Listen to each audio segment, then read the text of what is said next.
Well, how's it going today, everybody? My name's Carpo, and this video will be about, well, you might call it Indian pipe, you could call it ghost plant, or the actual name is Monotropa Uniflora, single flower. It's a white flower which grows in the forest, in the deep forest, generally around conifers, but it's widespread around the entire world. And I've made a couple videos in the past talking about it, but I wanted to kind of revisit this. It's a very interesting herb. As I have these that are just drying, you can see that this is the natural white color that they are out in the forest. And they quickly turn black after picked. Now these were harvested carefully, just a few at a time out of a bunch, and most of them had been brown, so I only picked the white ones. I only picked the nice fresh ones. As they dry out, the flowers straighten out, but while they're growing, the flowers are bent down in order to keep the rainwater out from damaging the pollen. Now these are parasitic pollinated flowers. It's not necessarily a rare thing in the world, but the one thing that is interesting about these is that they don't give back to their hosts, as far as we know. Now, of course, down the line we might find out that they give something up that we're just not aware of. Somewhere, these are related to the blueberry plant as well as the rhododendron. And they, over the period of time, somehow evolved to not need to produce their own chlorophyll, which is a very costly process. It takes a lot of energy.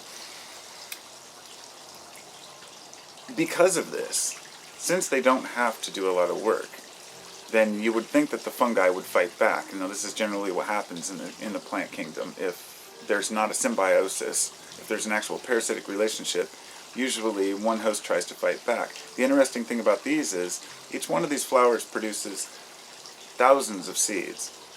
And those little tiny seeds are small enough to be able to float everywhere on the wind. And when they finally take up residence somewhere, they wait for the fungi to come and discover it and colonize it. And the interesting thing is the fungi doesn't try to destroy it. What you find was when you look at the root masses of these, because they grow in large groups, the fungi actually moves in and attaches in huge clumps to it and feeds it the nutrients it needs to survive. Now we know that there's a beneficial relationship between the mycorrhizae and the trees, or rather the fungus kingdom and the trees, whereas the fungus will process and deliver nutrients to the tree, minerals, and then the tree will in turn give carbohydrates, sugars, back to the mushroom because it's doing the photosynthesis. So the mushroom's doing the work in the soil, the tree is doing the work from the sun. In this case, this one is feeding off of them both. It's basically found a way to tap into the line and say, okay, I'm going to suck oil out from the middle of this pipe here. Or at least that's how it would appear. But what it's starting to seem like is that, obviously, since all plants have some sort of a relationship, we just don't understand it yet. One of the interesting things about this is that it's considered Indian pipe because it was used for the Native Americans would use it for various different ailments. It's just generally considered a sedative, a nerve tonic, a nervine. It's taken for epilepsy or seizures, and I've even heard stories of it being used to ease a psychedelic experience that's out of control. And people have used it to treat pain, mental and physical, which share the same pathways in our brain. The interesting thing is it doesn't remove the pain, it seems to set the person beside their pain. In the way, let's say, dissociatives might, where the pain is there, but it's treated differently by your mind. You're able to go,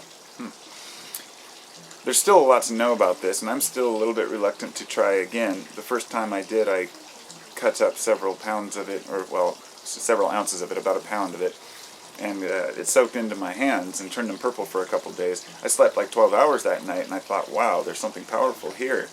And at that time, I didn't even know what it was. I had walked into the forest and asked nature to provide me with plant medicines. You know, just said, show me the way. And I sat down next to a tree a while later, and there it was.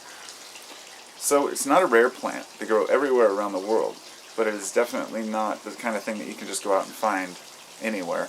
You have to go into the forest. You have to wait. Usually it's August to September when the rains start to move in. If you have one good rain, you can wait a day and go out there, and just like mushrooms, they'll seem to pop up. And there's still little known about these, so all the information I've just given you is pretty much everything I've been able to learn about it. Each seed actually only has 10 cells, It's very small, and that's because it only needs that much. It doesn't need any energy to survive. It just sits and waits for the fungus to come to it and activate it in a way. And I've heard of these described as the messengers of the forest, which was getting into, metaphysical and spiritual aspects here, but it was often considered by some to be the speakers of the woods, or as if they're popping out of the ground to kind of say, hey, this is a way to communicate between these two plants. I can't really describe it without getting and sounding all... the point being that all plants seem to have very individual characteristics of them, and they're well known traditionally in medicine, and we should really look at that instead of just casting it away as just some random rumor, because most plants that have a history and description and a spiritual entity tied to them are done so for a reason, because they give a person a certain aspect or outlook, or that they help to ease certain symptoms. So this is my latest small bunch. I'm getting ready to go out here soon and hopefully find some more, and I actually have a couple ounces that that are all dried out now inside, and I prefer to only take whole flowers. And I'd like to say, if you're going to go out and hunt them, some people say, do you need to use the roots? The roots are basically the same as the stem. You pull the whole thing out and you're destroying the relationship with the mycorrhizae. My advice, even though we're not sure about how this works, would be to cut it off as low as possible. Or if you just see a bunch with just a few white ones, you can pull those out, pick them out by hand without damaging the root system, but please don't grab a whole bunch and just rip it out of the ground. Never do that with mushrooms, any type of mushrooms or parasite. The first time I walked up, I saw a bumblebee pollinating it, which was interesting because some of the articles I read said they were talking about whatever pollinates it, and somebody said perhaps a moth. But of course, that means that, some people are still unsure how it's pollinated. I've definitely seen bumblebees pollinating it. So, very interesting herb. It grows these very interesting little pods up top, which when opened, you probably can't see that, but it just pulverizes. Powder goes everywhere. And there go tens of thousands of seeds dispersed into the wind. So, it's an interesting plant, and I urge you to do research if you're going to try this plant or go harvest it.